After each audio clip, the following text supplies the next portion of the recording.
ಬಂದಿಯಲ್ಲ ನೀನು, ನೋಡ್ತಾ ಇರು.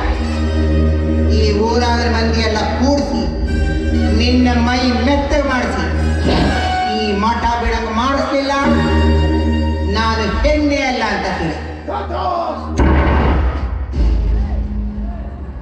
ಹೇಳ್ಕೊಳ್ಳೋ ಅವಶ್ಯಕತೆ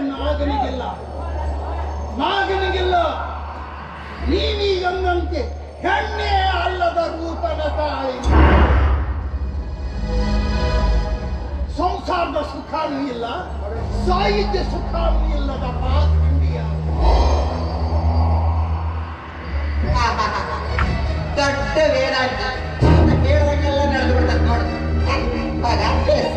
ನಡಿ.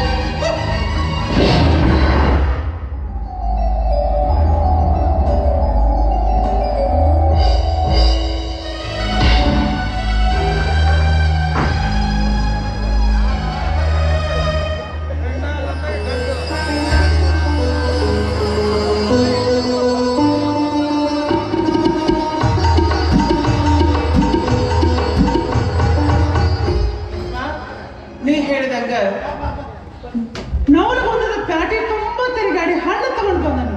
ಬಾಯಪ್ಪ ಅವ್ವ, ನೀನಲ್ಲಿ ಬ್ಯಾಟಿಯಾಗಿಸ್ಕೊಳ್ಳೋ ಮುಂದೆ ನಾನು ಇಲ್ಲೇ ತಿಂದು ಮುಗಿಸಿಬಿಟ್ಟೆ. ಎಂಚಿಂತ ಹಣ್ಣು ಬಂದಿದ್ದು ತಾಯಿ, ಅದರಾಗಿ ಈಗ ಒಂದೇ ಒಂದು ಕೊಳ ಹಣ್ಣು ಬಂದಿತ್ತವ.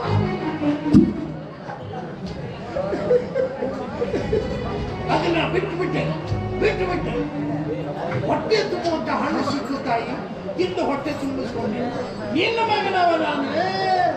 ಹೋಗು, ತಂದಿದ್ದೀವಿ, ಒಳಗಿಟ್ಟು ಬಾ, ಒಳಗಿಟ್ಟು. ಅಲ್ಲ ಯಪ್ಪ, ಮಡಿ ಬಿಡಿ ಮಠ ನನ್ನಂತಾಕಿ ಹೆಂಗ್ ಒಳಗೆ ಹೋಗ್ಲಿ ಯಪ್ಪ?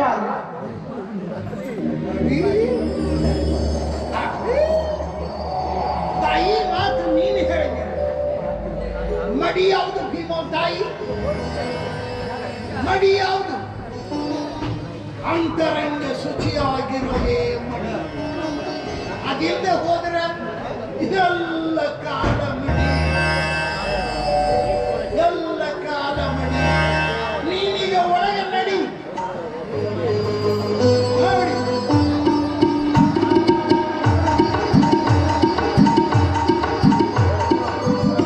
ಕತ್ತಲೆ ಎತ್ತೈತಿ ಊರಾಗ, ಕತ್ತಲೆ ಎತ್ತೈತಿ, ಕತ್ತಲೆ ಎತ್ತೈತಿ ಊರಾಗ, ಕತ್ತಲೆ ಎತ್ತೈತಿ, ಕತ್ತಲೆ ಎತ್ತು ಕತ್ತಲೆ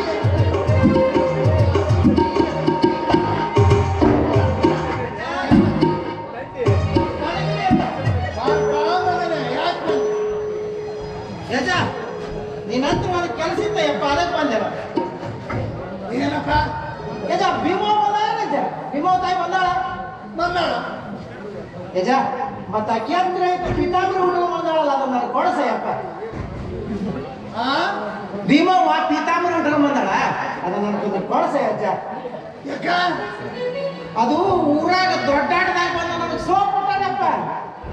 ಏನ್ ಮಾಡ್ಯಾರ? ದೊಡ್ಡಾಟ ಹಚ್ಚಾರ ಊರಾಗ, ಅದ್ರಾಗ ಒಂದು ಸೋಪ್ ಕೊಟ್ಟಾರ ನನಗೆ ಅವ್ರು. ಊರಾಗ ದೊಡ್ಡಾಟ ಶುರುವಾದ್ವ? ಹ್ಞೂ ಅಜ್ಜ, ಸಣ್ಣಾಟ ಎಲ್ಲ ಮುಗಿದು ಅಂತ ಅವ್ರು ದೊಡ್ಡಾಟ ಹಚ್ಚಾರ. ಮುಗಿದ ಅಜ್ಜ. ನಿನಗೆ ಯಾವ ಸೋಪ್ ಕೊಟ್ಟಾರಪ್ಪ ಮಗ? ಅದು ಅಜ್ಜ ಧೂಪಾರ್ತಿ.